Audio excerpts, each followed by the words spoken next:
नमस्कार श्रद्धालुओं। माघ मास के महात्म्य की कथा सुनते हुए आज हम आगे बढ़ते हुए 18वें अध्याय की कथा सुनेंगे, अर्थात 24 जनवरी 2023 की कथा सुनेंगे।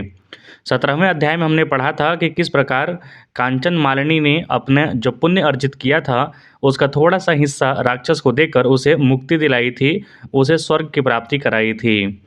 और कांचन मालिनी स्वयं शिवलोक को माता पार्वती के साथ निवास को पधार गई थी। अब इसके आगे की हम कथा सुनते हैं, जिसमें श्री वशिष्ठ ऋषि जी कहते हैं, मतलब वो राजन को कथा सुना रहे हैं। तो कहते हैं, राजन, मैंने दत्तात्रेय जी द्वारा कहा माघ मास महात्म्य का कथा सुनाया, अब माघ मास के स्नान का फल सुनो। हे परंतप, माघ मास के स्नान सब यज्ञों, व्रतों और तपों का फल देने वाला है। माघ मास स्नान करने वाले स्वयं तो स्वर्ग जाते ही हैं, किंतु उनके माता पिता दोनों के कुलों का भी स्वर्ग प्राप्त होता है।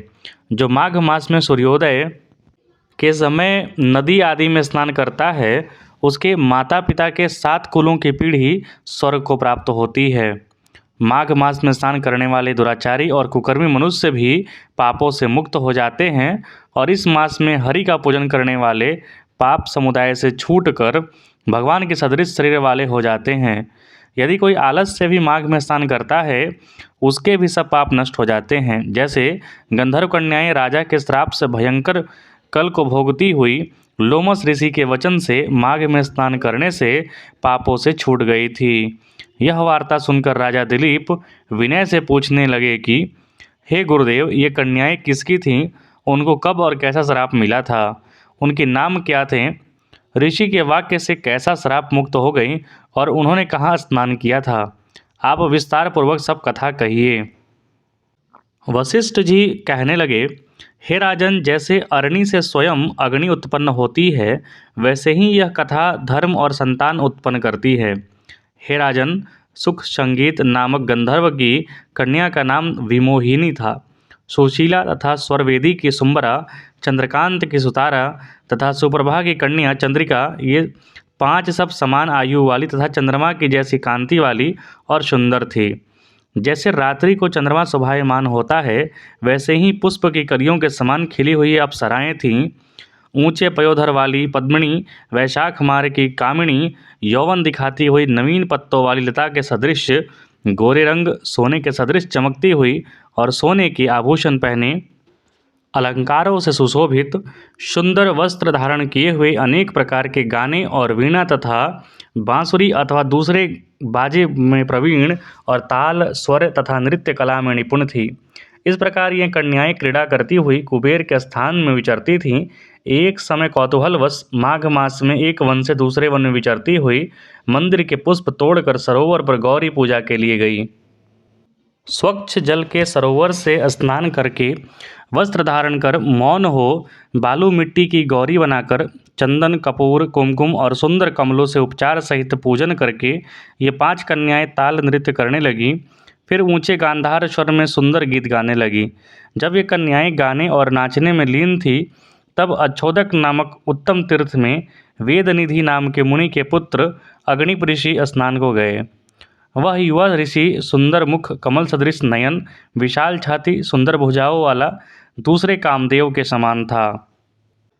शिखा सहित दंड लिए, मृग चर्म ओढ़े, यज्ञोपवीत धारण किए हुए था। उसको देखकर 5 कन्याएं मुग्ध हो गईं और उसका रूप एवं देखकर कामदेव से पीड़ित हो देखो देखो ऐसा कहती हुई उस ब्राह्मण के चित्त में कामदेव का डर उत्पन्न करने लगी और आपस में विचार करने लगी कि यह कौन है। रति रहित होने से कामदेव नहीं, एक होने से अश्विनी कुमार नहीं, यह कोई गंधर्व या किन्नर या कामरूप धारण कर कोई सिद्ध या किसी ऋषि का श्रेष्ठ पुत्र या मनुष्य है। कोई भी हो, ब्रह्मा जी ने इसको हमारे लिए बनाया है। जैसे पूर्व कर्म के प्रभाव से संपत्ति प्राप्त होती है, वैसे ही गौरी जी ने हम कुमारियों के लिए श्रेष्ठ वर दिया है, और आपस में यह वर तुम्हारा है या अथवा मेरा है, ऐसा सब कहने लगी।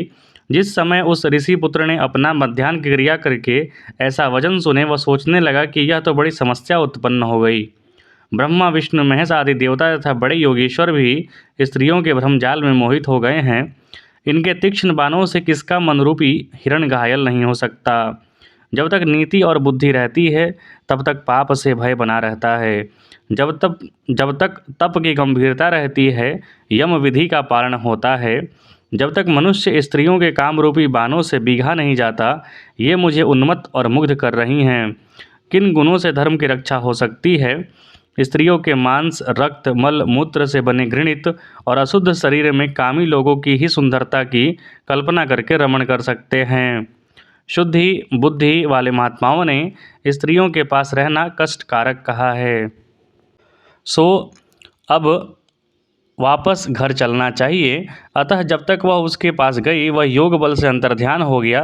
ऋषि पुत्र के ऐसे अद्भुत कर्म देखकर वह चकित होकर डरी हुई चारों तरफ देखने लगी और आपस में कहने लगी, यह क्या इंद्रजाल था। ऋषि पुत्र द्वारा ऐसा देखे जाने पर वह आपस में चर्चा करती हुई, जो देखते देखते विलीन हो गया था, और वह विरह की अग्नि में जलने लगी और कहने लगी कि हे कांत, तुम हमको छोड़कर कहाँ चले गए? क्या तुमको ब्रह्मा जी ने हमको विरह रूपी अग्नि में जलाने के लिए ही बनाया था? क्या तुम्हारा चित्त दया रहित है, जो तुमने हमारा चित्त दुखाकर वापस चले गए?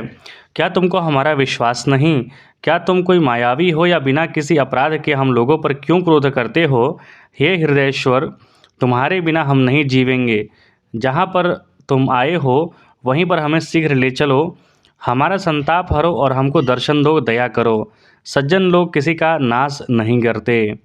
अर्थात यहाँ पर ये जो कन्याएं हैं, गंधर्व कन्याएं, ये ऋषि कुमार पर मोहित हो जाती हैं और उनसे अपना विवाह का बात करने का सोचती हैं।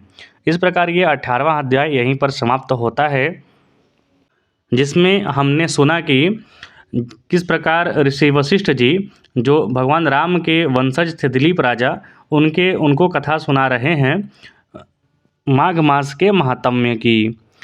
इसी प्रकार हम अगले अध्याय के साथ मिलेंगे, 19वें अध्याय के साथ, कल प्रातः। कृपया चैनल को लाइक से सब्सक्राइब जरूर करें और अपना आशीर्वाद ज़रूर दें। देखने के लिए बहुत बहुत धन्यवाद। जय हिंद।